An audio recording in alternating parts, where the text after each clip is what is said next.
tipo de erro mais comum você, pela sua experiência, vivencia no campo ali que os produtores cometem que fazem com que esses projetos fracassem também? Olha, esse é um ponto muito importante que a gente tem que chamar a atenção.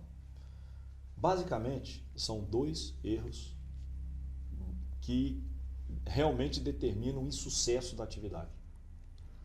Primeiro, manejo inadequado da pastagem, que você escolheu para colocar. E segundo, erro na adubação.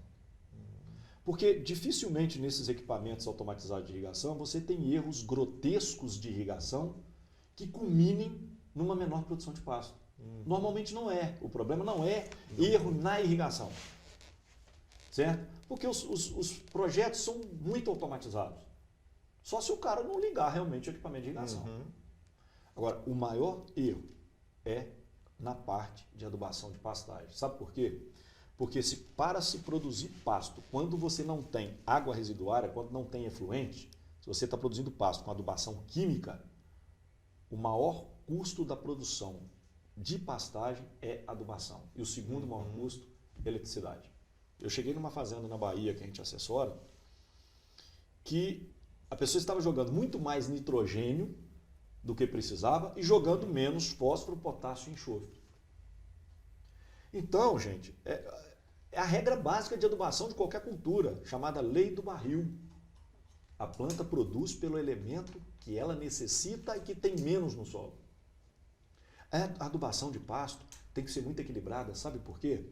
Porque não existe nenhuma cultura que a gente planta perene que tem ciclos tão curtos como pastagem.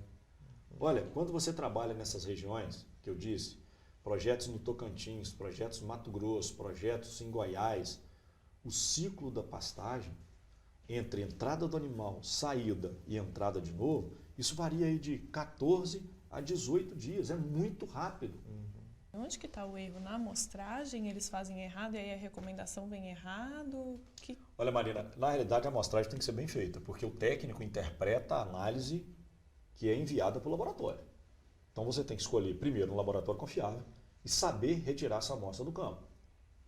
Mas muitas das vezes, infelizmente, técnicos erram no cálculo da adubação propriamente dito, ou do balanço de nutrientes para produzir determinada quantidade de matéria seca por hectare por ano.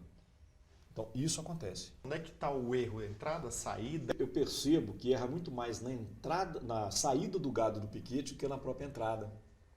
Então, às vezes, a pessoa não sai com o gado na altura correta. Ou sai muito baixo, ou sai muito alto. Isso é um erro, porque se sai muito baixo, a planta vai demorar mais para recuperar. Se sai muito alto, vai dar muito talo, por exemplo. Vou dar um exemplo do pânico, dá muito talo. Então, tem que saber trabalhar. Para cada região, a gente tem adequado a altura de entrada do gado e saída. E isso, Renato, como é que eu treino nesse processo as pessoas? Andando no pasto. Que a pessoa acostuma até com a altura do corpo dele para ter como base. Ó, no meu joelho eu tiro o gado, na minha cintura eu ponho o gado. Quer dizer, então depende de cada um, da altura de cada um, obviamente, e a gente vai ter que trabalhar em cima disso. Tá? Então são treinamentos desse tipo que eu costumo dizer. Né?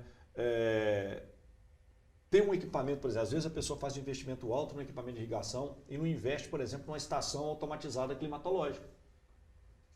Uma estação meteorológica automatizada. Para a gente estimar a evapotranspiração, para ter dado climático, para ter temperatura. Então, quer dizer, são esses erros que se cometem normalmente. Os dados da região não são precisos o suficiente? Olha, Marina, depende. Se você fala de radiação, por exemplo, não muda muito de uma fazenda que está aqui para uma que está a 50 quilômetros. Mas, por exemplo, muda a chuva, muda vento. Então, o ideal é ter uma estação